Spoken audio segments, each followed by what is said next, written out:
The year is 1624. European powers are exploring the New World. The Dutch, known for their maritime prowess, set their sights on a promising region. They arrive in what is today New York Harbor. This area, teeming with natural resources and potential, captivated the Dutch.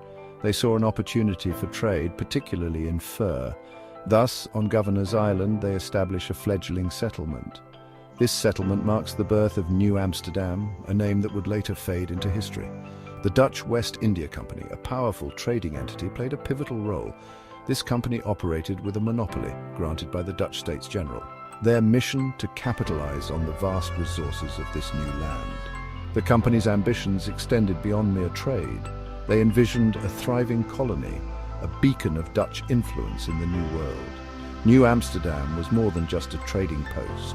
It was a foothold for Dutch expansion.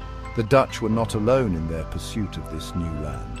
Native American tribes, the original inhabitants, had long called this area home. The Lenape, a powerful and widespread group, held sway over much of the surrounding territory. Their relationship with the Dutch would prove complex, marked by both cooperation and conflict. The arrival of the Dutch forever altered the landscape, setting in motion a clash of cultures that would shape the region's destiny.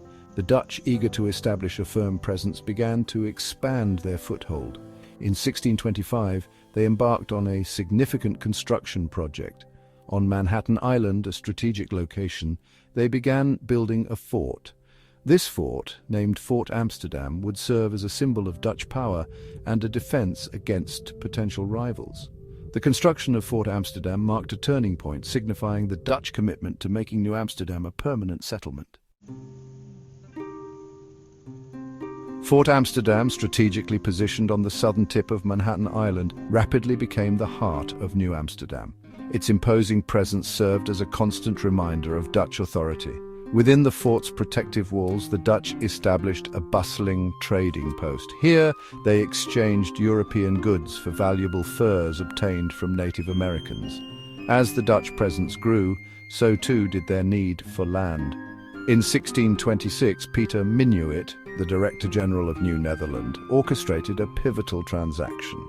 He negotiated with the Colonial, a local Lenape band, for the purchase of Manhattan Island. The agreed-upon price, 60 guilders, roughly equivalent to $900 in today's currency. This transaction, though seemingly straightforward, has been subject to much debate and mythologizing over the centuries. One enduring legend, often repeated but historically inaccurate, claims that the Dutch acquired Manhattan for a paltry sum of $24 worth of beads and trinkets. This tale, though entertaining, diminishes the significance of the transaction. The Colonial, like all Native American tribes, possessed a deep understanding of land and its value. They were shrewd negotiators, not easily swayed by trinkets.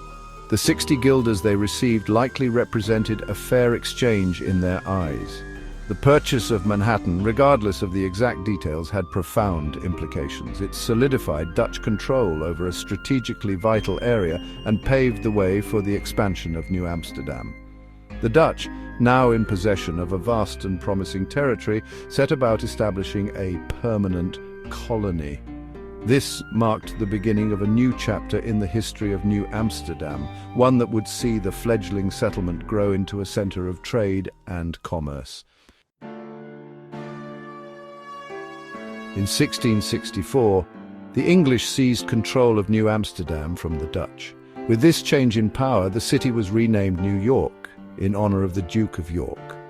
This marked the beginning of a new era, shaping the city's future in ways that would resonate for centuries. The transition wasn't just political, it brought about significant cultural and economic shifts, laying the groundwork for the diverse and dynamic metropolis we know today. As New York transitioned from Dutch to English control, the city experienced significant cultural and demographic changes. The English influence began to reshape the social fabric, introducing new customs, languages, and governance structures. This period saw an influx of immigrants from various parts of Europe, diversifying the population even further. Despite these shifts, remnants of Dutch culture persisted, blending with the new influences to create a unique and evolving identity for the city. The history of slavery in New York is a somber chapter that cannot be overlooked. Under both Dutch and English rule, enslaved Africans were brought to the city, contributing significantly to its development. The labor and skills of enslaved people were integral to building the city's infrastructure and economy. However, their contributions were marred by the harsh realities of bondage and oppression. The legacy of slavery has left an indelible mark on New York, shaping its social and economic landscapes in profound ways. Despite the English takeover, the Dutch imprint on New York's identity remained strong.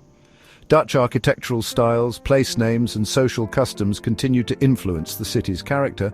The Dutch emphasis on trade, tolerance, and community laid the groundwork for New York's future as a bustling, multicultural metropolis. This enduring legacy is evident in the city's diverse neighborhoods and vibrant cultural scene, reflecting the deep roots planted by its early Dutch settlers.